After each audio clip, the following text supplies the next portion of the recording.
Hi guys, শুভ পঞ্চমী। আজকে পঞ্চমী সকালের outfit হচ্ছে এটা। বাড়ি ফিরছিলাম আর হঠাৎ করে খুব বৃষ্টি পড়ছিল বলে একটা জায়গায় দাঁড়িয়েছিলাম, একটা চায়ের দোকানে চা খেলাম। বাড়ি ফেরার পর আর ফুটেজ নেওয়া হয়নি। এখন সন্ধ্যাবেলা হয়ে গেছে আর আমি রেডি হয়ে গেছি পঞ্চমী বিকেলের সাথে। তো এখন বেরোবো মা বাবার সাথে একটু ঠাকুর দেখতে। তো চলো যাওয়া যাক। ভেতরের আলোতেও দাঁত কেলিয়ে আমার মন ভরেনি। বাইরের বারান্দার আলোতে নিজেকে দেখে ভাবলাম যে বাহ, বেশ ভালো লাগছে, তো কয়েকটা ভিডিও করে নেওয়া যাক। তো এখানে দাঁড়িয়ে দাঁড়িয়ে আমি একটা ফুটেজ নিয়ে নিয়েছি। এরপর বেরোবো। আর এই হচ্ছে মা বাবা আমার পিছনে, আর আমি হেঁটে হেঁটে বাইরে বেরোচ্ছি। তো চলো এরপর বেরোনো যাক। এটা হচ্ছে কুস্তলিয়া আশ্রম। এই রাস্তা দিয়ে বেরোনোর সময় এই আশ্রমে আমরা প্রত্যেকবার ঢুকি। এরপর যাচ্ছি রামপুরের ঠাকুর দেখতে। রামপুরের ঠাকুরটা বেসিক্যালি মন্দিরের ঠাকুর হয়। চারিদিকটা কি সুন্দর লাইট দিয়ে সাজিয়েছে না, খুব সুন্দর লাগছে।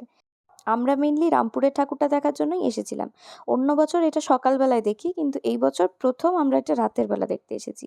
বেশিরভাগ সময় সকালবেলা দেখি, তার জন্য লাইটিংটা বুঝতে পারি না। আর এই হচ্ছে মায়ের মূর্তি।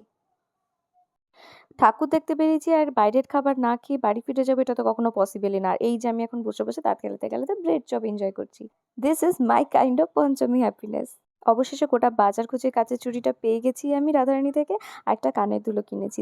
তো আজকের মিনি ব্লগটা এই অবধি। দেখা হচ্ছে নেক্সট কোনো একটা মিনি ব্লগে। Till then tata, do like, subscribe my channel. By.